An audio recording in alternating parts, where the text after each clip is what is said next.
You are indeed welcome to another expansive, educative, and analytical program of BTV.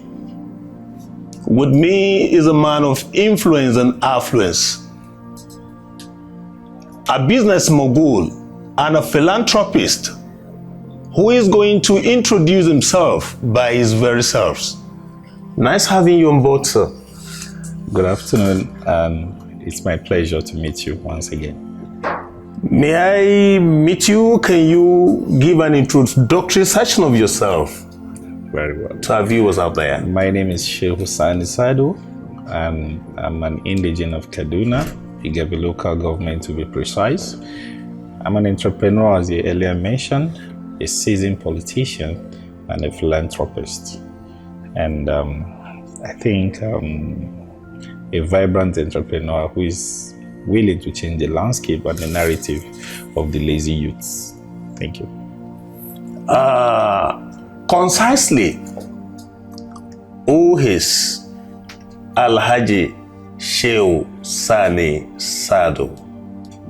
Well, I thought the first introduction would have served, but I guess you want me to dig deeper in terms of what I do.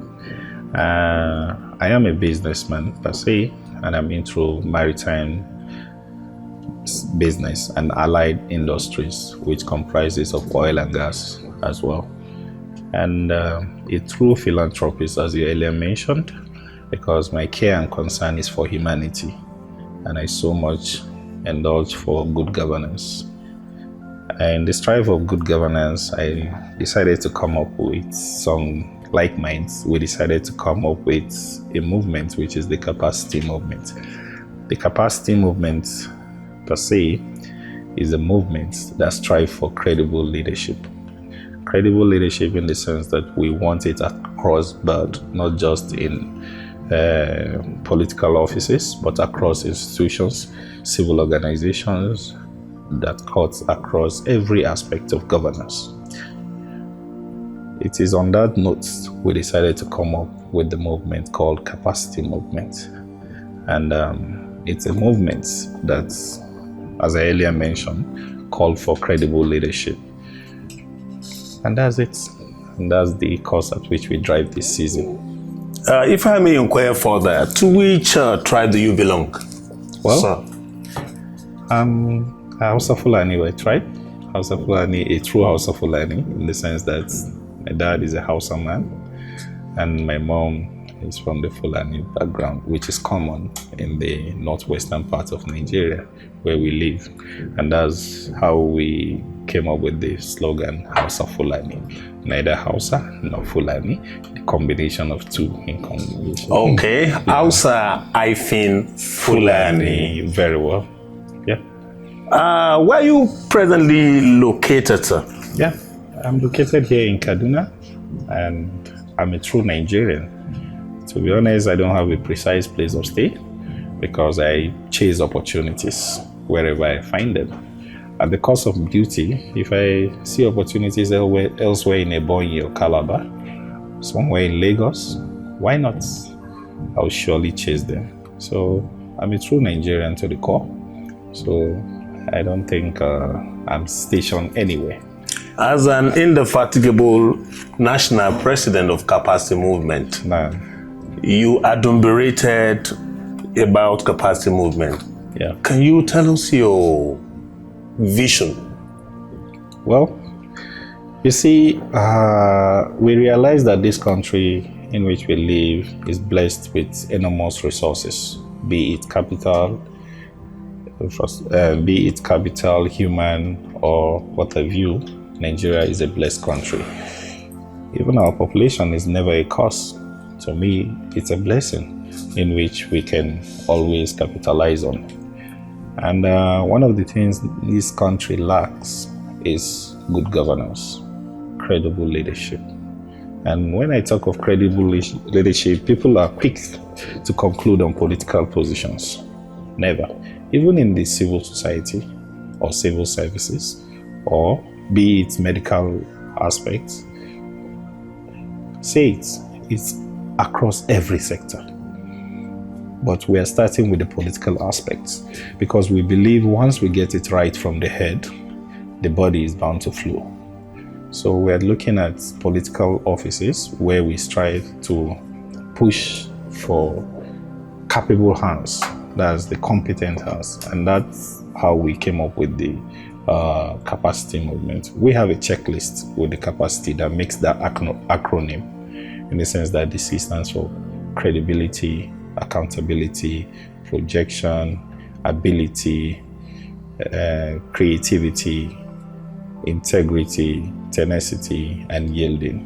And this is the aspect of our checklist. Until an individual tick to our boxes, we don't give our support.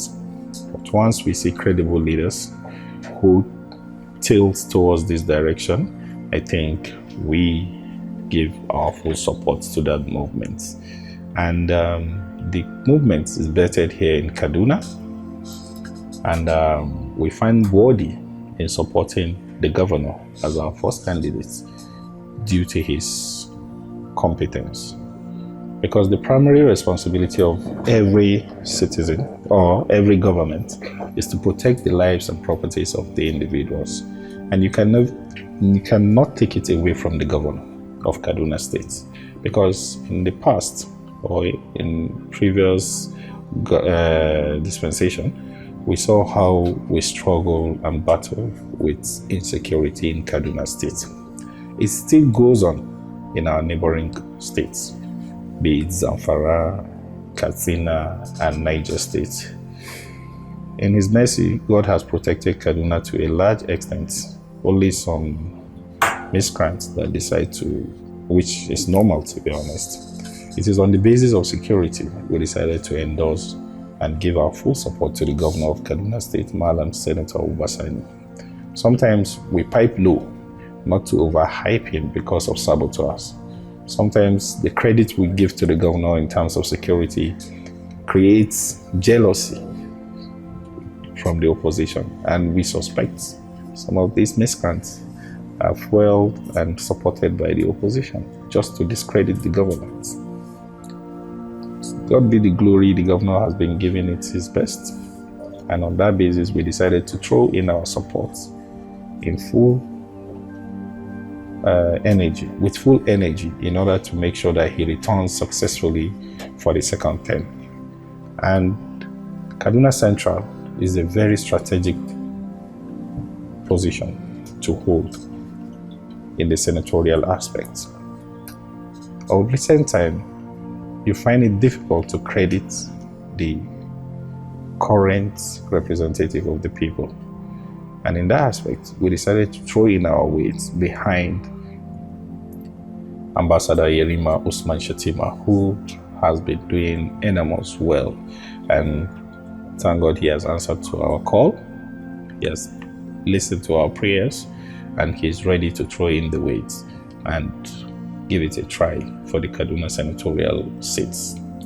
So people like that, just of recent time, one of the vibrant youths from the other gender, from the opposite gender, as the female gender, in person of Mariam Baba, was here earlier to kind of indulge our support, which we gave her in full confidence, because we took our feasibility study and realized that she's capable enough and she has cut across our checklist to win our support, which we have just endorsed her for the Federal House of Representatives position of Kaduna South. It goes on like that, and the vision is beyond the immediate election. This movement is built to stand and last for generations, because until we start to create a movement like this that gives energy to the youth and that gives like minds the force to push for good governance, we will never get it right. What is the membership strength of capacity movement in Kaduna State? Well, in Kaduna alone, I think we have about 1.8 million members or thereabouts.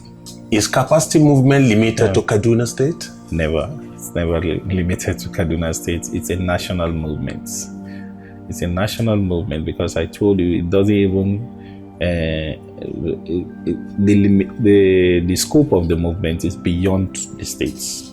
It's a national movement and it captures every strata from the youths, male, female gender, and from all ramifications. We want to carry everybody along.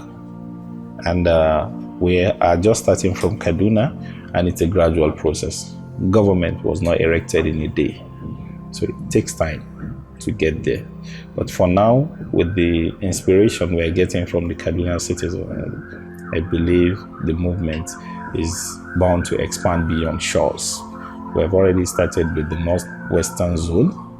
People from Kano, Katsina, Zamfara, and Co. are keen into the movement. And it's a voluntary movement. Nobody forces you to give your support to the movement. But with the actions and indulgence and the energy we carry, I think we'll have a lot of support from Nigerians because we mean good governance. Going by your explication, you've mentioned Governor Uba Sani, you've mentioned Distinguished Ambassador Yerima Shettima, and one Mariam Baba, a very vibrant lady. Capacity movement as a socio-political movement. You have not seen anybody fitting for the presidential seat come 2027? That is a no-go area. With the tax reform aspect of the government and the recent development from the federal aspect and the economy, the boost from the economy, just of recent, Nigeria was credited as the fastest growing economy in short, in the world. I'll get the statistical aspect of it and give it to you. On that basis, we don't see any challenge with President Bola Ahmed Tinubu. He has all our support, and we are going to back him in full force. There's no two ways about it. All these prime figures you've mentioned are all from APC, All Progressive Congress. Does it mean if there are other capacitated leaders from other parties, they won't be endorsed or what? Well, the capacity movement I forgot to mention earlier has already aligned with the APC, the All Progressive Congress. Because in politics, you cannot co-mix and co-switch things. You just have to be upright. And depending on your capacity, irrespective of where you come from, how you behave and other things, your capacity is what makes us weigh in our support for you.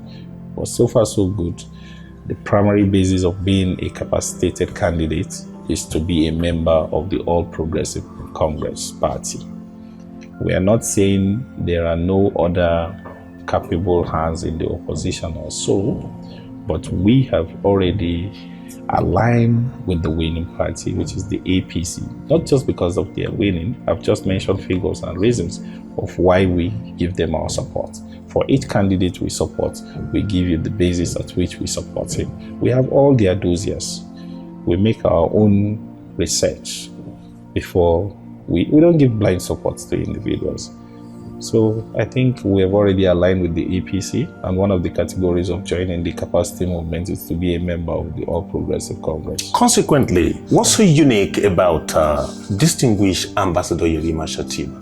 What's so unique about it? I will have referred you to your keyboard, but I'll give you little support about it. Ambassador Yerima Sani Shettima is a distinguished individual who has been an activist all his life. And he has set a template for Nigerian youths, especially the northerners, to step onto. If you don't forget, let me remind you vividly that Ambassador Yerima Shettima has been the President General of Arewa Youth Consultative Forum for 2 decades and counting. Across that, along the line, he has been how do I put it? He has been a philanthropist par excellence. he has created enormous opportunities for youth to strive. He has fought to protect individuals. He is a member of pro-democratic movements from the NADECO and others to make sure that Nigeria is a democratic state and not a bullying state from the autocrats. Ambassador Yerima has spent all his life fighting for democracy to make sure that we have a free and fair governance.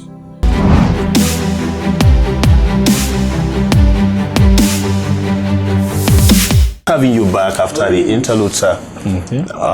Conclusively, what advice do you have for eligible voters who vote because of material things?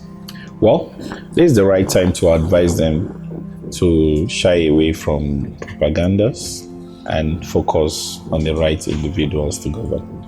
They shouldn't be bribed for any reason to support to blindly support corrupt individuals. They should go with their conscience, make their research, and go for the right persons, most of which are found in the All Progressive Party, Congress Party. So the era of vote buying, I'm sure, is gone. We have confidence in the new leadership of the INEC, and we believe with the security forces they will be able to tackle it. But it's left with the voters to decide. And my advice for the voters is that they should come out en masse and support credible individuals, especially those who the capacity movements have laid out for them, because we will do our due diligence in vying for credible leadership. Nice having you on board on BTV. Here we'll be wrapping up until next week, where we'll be bringing another beautiful edition of the program. Thank you, and air to cheers. Thank you. It's always my pleasure, and my doors are open 24/7 whenever you feel the need. We're always there to contribute.